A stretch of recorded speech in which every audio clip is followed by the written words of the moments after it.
अभी लाल किले की प्राचीर से माननीय प्रधानमंत्री नरेंद्र मोदी जी ने कहा कि बच्चों के लिए हम ऑनलाइन कोचिंग फ्री कर रहे हैं। देश के नौजवानों को फ्री कोचिंग देने का एक पूरा नेटवर्क हम खड़ा करने वाले हैं।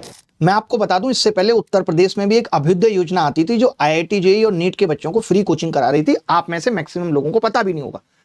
और जो दिल्ली में भीम योजना आई थी 2017 में, जिसमें बच्चों को सरकारी नौकरी की तैयारी कराई जा रही थी सिवाय जनरल को छोड़ के, यानी बाकी कास्ट के लिए ये ऑनलाइन कोचिंग की सुविधा पहले से चल रही है। जब आप इसका इतिहास निकाल के देखेंगे तो आप पाएंगे कि इसमें लगातार भ्रष्टाचार हुआ, इसके अलावा कुछ नहीं हुआ। कोचिंग्स और सरकारी सिस्टम ने साठगांठ करके दोनों ने ही पैसा बनाने का काम किया है, बच्चों तक लाभ पहुंचा ही नहीं है। और आप जानते ही हैं हमारे देश में सही लाभ सही लोगों तक पहुंच ही कहां पाता है, कभी नहीं पहुंचता।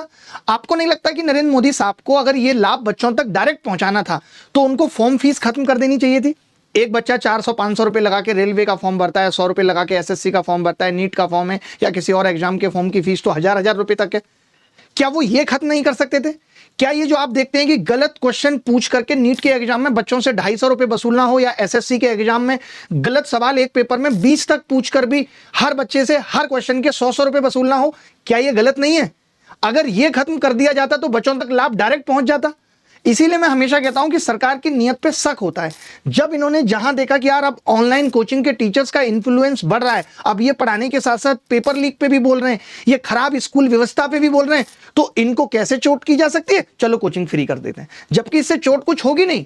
मुझे ये सरकार पे भरोसा ही नहीं है कि ये फ्री कोचिंग तंत्र को ठीक तरीके से चलाकर बच्चों तक सही लाभ वास्तव में पहुंचा पाएंगे। क्योंकि अगर इनकी मंशा ऐसी होती तो सबसे पहले ये फॉर्म फीस खत्म कर देते कि अब से भारत में किसी भी कॉम्पिटिटिव एग्जाम की कोई फॉर्म फीस नहीं ली जाएगी, सीधा लाभ था बच्चों तक पहुंचता। लेकिन नहीं, इनको ये क्यों करना है? इनको सिर्फ ढोंग रचना है कि हम आपकी भलाई चाहते हैं, और यहां पे भलाई सिर्फ होगी। अभी भी आप देखते होंगे तमाम कोचिंग सेंटर्स तमाम दूसरे राज्यों की सरकारों के साथ MOU साइन करते हैं कि हम आपके बच्चों को कोचिंग फ्री देंगे। आज सरकार को कोचिंग्स के साथ MOU साइन करने की जरूरत पड़ रही है। और मोदी जी फ्री कोचिंग कहां से देंगे? उनके घर में शिक्षक थोड़ी है, वो भी हम जैसे और तमाम कोचिंग्स के लोगों से ही MOU साइन करेंगे। उसमें लाभ आपका कुछ नहीं होगा। सरकार का, जनता का, मेहनत का, टैक्स का पैसा 10 करोड़ भी निकलेगा तो 7 करोड़ बैकडोर से उधर चला जाएगा, 3 करोड़ में कोचिंग अपना लाभ उठाएगा, बच्चों तक कुछ भी खास पहुंचने वाला नहीं है। आप क्या सोचते हैं? अपनी राय जरूर बताइएगा।